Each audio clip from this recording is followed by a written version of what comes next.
জাহাপনা, আপনাকে এত বলিবার পরেও আপনি আমাদের সাথে বাণিজ্য চুক্তি করিতে রাজি হইলেন না।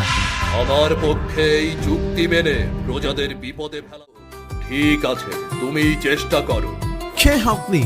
যেই হই, ধরে নিন আমিও নবাবের একজন সভাসদ। আশ্চর্য, গোপালের হয়ে আপনাকে তোষামতি করতে কেউ বলেনি।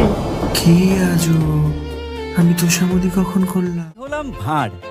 আমার কাজ শুধু হাসি ফোটানো, বিপদে রাজাকে বুদ্ধি দেওয়া।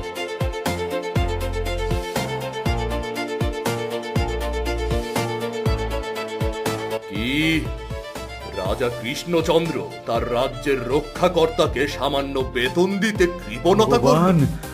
আমার মাথায় যে আকাশ ভেঙে পড়ল। কি হবে? কাল ডাকাত গেল, আজ নবাব। ধন্য গোপাল, ধন্য তুমি। নবাব বাহাদুর, এবার তাহলে আমরা আসি।